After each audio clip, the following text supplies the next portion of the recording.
That worthless wife. Just discard her before we land in real trouble. As soon as they assumed I was asleep, my husband and his mother underwent a complete shift in their attitudes.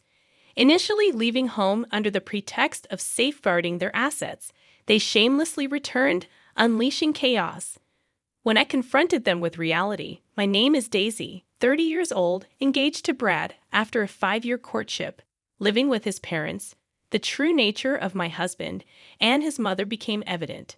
Despite our initial agreement to purchase our own house after having our first child, almost 2 years had passed, and we were still residing with his parents. In this extended stay with my husband, his mother, and his younger brother, concerns about me surfaced among those around us. My parents lived at a considerable distance, requiring air travel, expressing regret that they couldn't provide assistance. Despite this, my relationship with my husband and mother-in-law remained strong, seemingly immune to the typical conflicts between mother-in-law and daughter-in-law. I was content until one day, an accident left me hospitalized with a broken bone. Initially, my husband and mother-in-law visited daily, displaying genuine concern. However, their visits dwindled to once a week, and their attitude took a drastic turn. Overhearing a conversation they thought I was oblivious to, my husband and mother-in-law expressed disappointment in me. The accident had rendered me unable to perform household chores or contribute financially. In their eyes, I transformed from a wife to a burden, with the idea of having children becoming even more distant.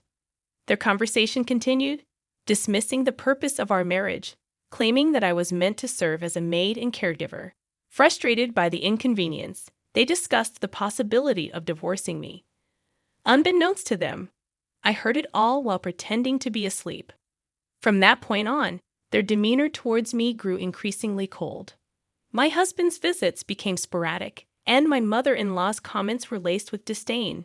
The only solace came from my brother-in-law, who continued to assist me with daily tasks and offered emotional support during my hospitalization. Although physical therapy was challenging, my brother-in-law's presence helped me persevere.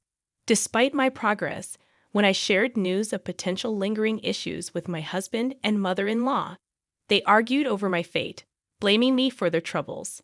In reality, I had been caring for my father-in-law for 5 years, a responsibility I undertook while dating my husband.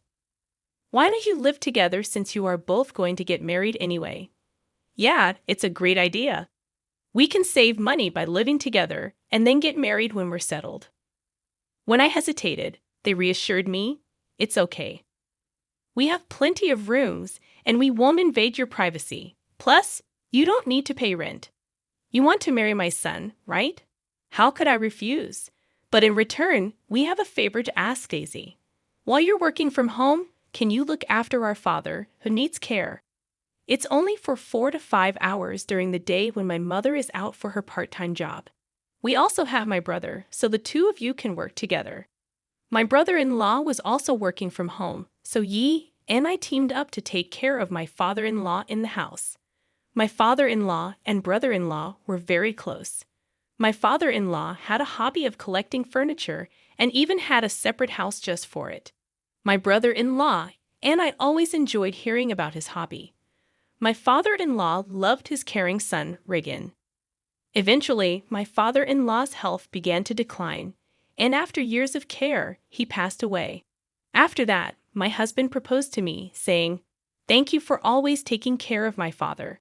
Let's continue to be together. Let's get married."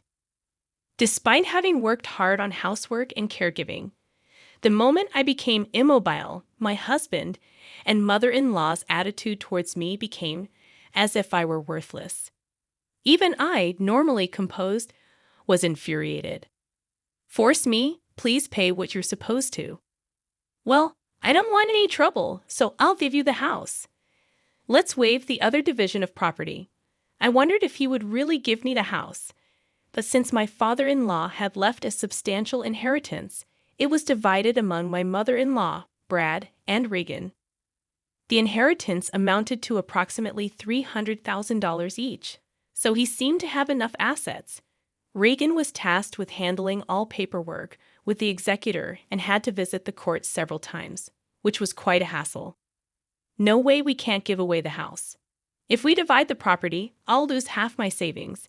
It's just a wastefully large house in the countryside. Even if we give it away, it's not an issue. Even at the highest estimate, it's only worth about $100,000, plus various fees will be deducted when we sell it. It's cheaper than losing half my savings. Well, if you say so, Brad. But what if she demands more later? What if rumors spread in the neighborhood because we abandoned her? The two debated what to do with me. Then I'll take her in, Reagan, Brad's brother, interrupted. Why would you go out of your way to do that? Ah, you've been interested in Daisy, haven't you? That's why you're so willing. You can have her if you want, but she's no longer of any use to us. Don't ask to take Daisy and the house back later, okay? Why would I? I just hope you won't come asking for money later. And remember, you can't return damaged goods. Brad and Reagan signed papers and arranged to formally change the property title through a lawyer. I'll take out some money for my savings, so why don't you find a younger, healthier, and prettier woman to marry and build a better house? Sounds good? Hey, Daisy, get a lawyer to file for our divorce quickly. They said they'd stay in a hotel for a while and left the room. Reagan and I silently saw them off. I had to find a lawyer to file for our divorce first. Reagan helped me to file for the divorce, and in a few days, Brad and I became complete strangers. A week later, Brad and my mother-in-law packed their belongings and left the house. It seemed peculiar that Reagan, Brad's brother, continued to visit me after I divorced his brother.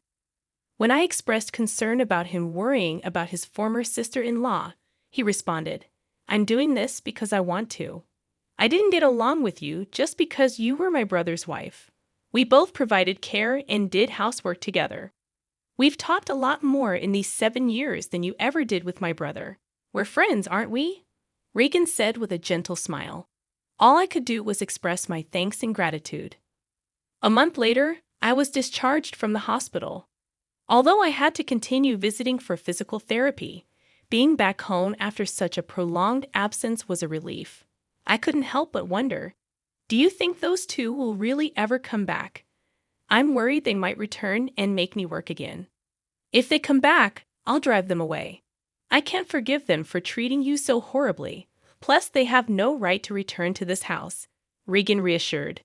Despite still being unable to move as before, Reagan took care of most household chores. Fortunately, as a freelancer working from home, I was able to return to work and contribute financially. Thanks to bi-weekly physical therapy, my recovery proceeded smoothly without complications. A year later, I was able to resume a normal life, collaborating with Reagan on housework. We spent more time together, using our days off for trips. Just as I thought our peaceful days would continue, a storm suddenly hit. One night, while Reagan and I were having dinner, the door was knocked, and the intercom rang repeatedly. When I nervously answered, Brad appeared on the monitor. Hey, open up. This isn't your home anymore. State your business and leave, I firmly said as I opened the door, surprised by Brad's unexpected arrival. What do you want? Why do I have to put up with such an attitude just for coming home? Brad said, entering without hesitation. I'll be living here again from today. Oh, I'm hungry. Hey, Daisy, give me some food, he ordered, disregarding the changed dynamics. Cut it out. Why are you here? I asked, bewildered. Brad explained. Well, I've spent almost all my money. My mom will be here soon too, so leave the door unlocked. Remaining silent, I heard him say, Oh, you're all healed up, huh? That's great. Let's get back together. You must have had a hard time without me, as he persisted in his mistaken belief. He approached me with a disgusting familiarity, and the sheer audacity of his actions made me feel sick. Stop it. I divorced you. And I don't care about you anymore. Don't get cocky. You've been living on my money all this time, and you can't do anything but housework. Just shut up and do as I say, Brad shouted at me. Just then, the door opened, and his mother arrived, criticizing the unlocked door as careless. What's going on? She's been getting cheeky, so I was giving her a bit of education. She's grown thick-skinned in the year we've been away, Brad explained. Once again, Brad and his mother began to make themselves at home, acting as if it were the most natural thing in the world. I had had enough. This isn't your home. I'm calling the police. Oh yeah, about that. This house was originally in your father's name, right? So that means the heir, including my mother, makes our agreement null and void, doesn't it? Brad shouted, making an unreasonable claim. You promised to give me the house. If you're nullifying that, then everything about the division of property should be nullified as well. Give me half the savings.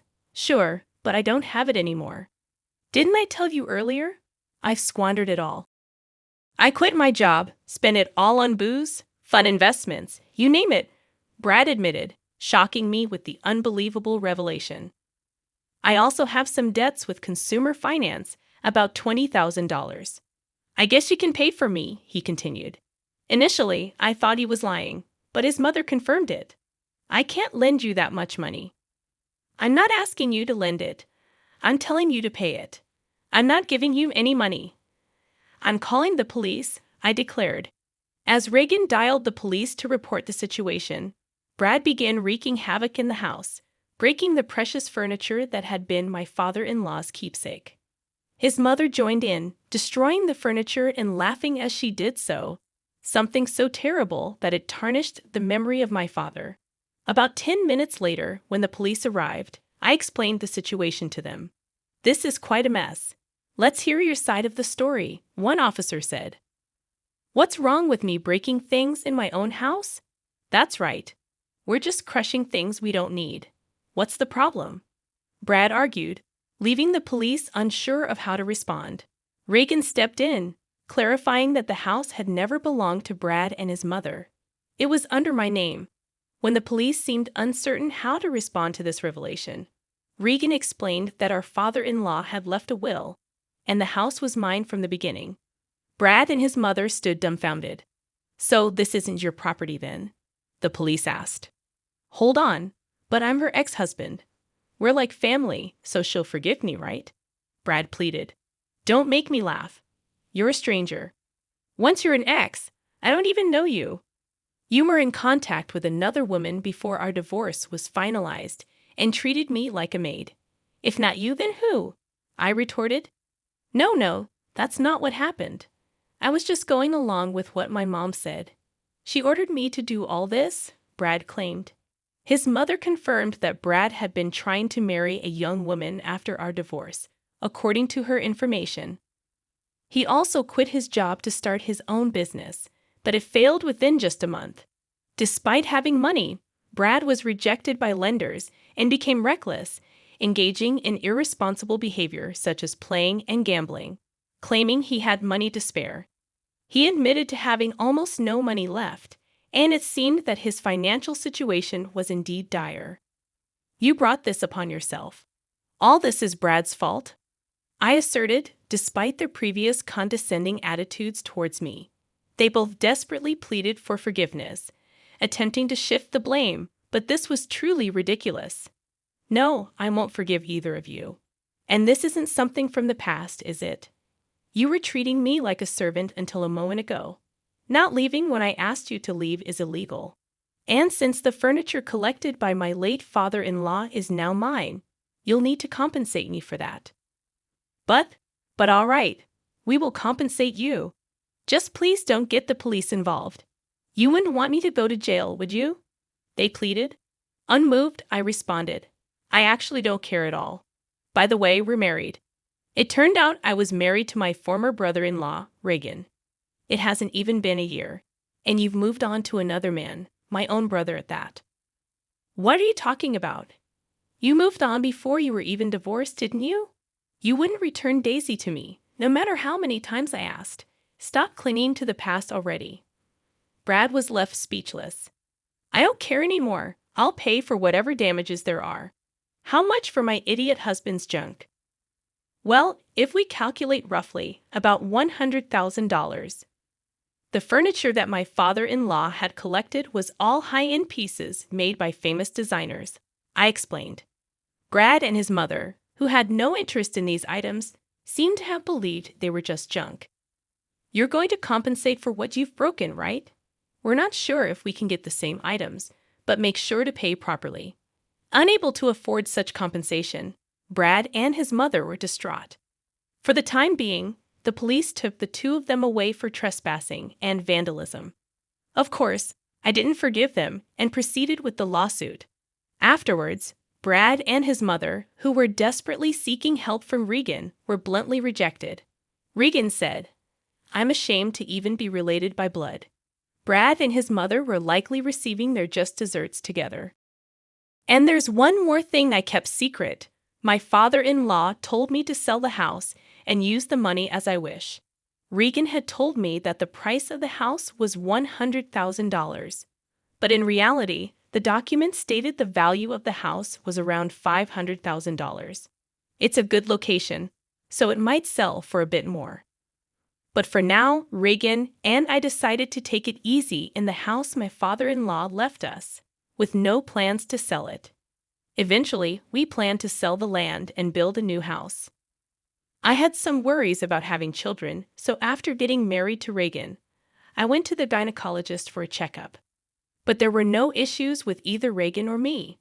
Now, with the troublemakers gone, Regan and I are living happily together.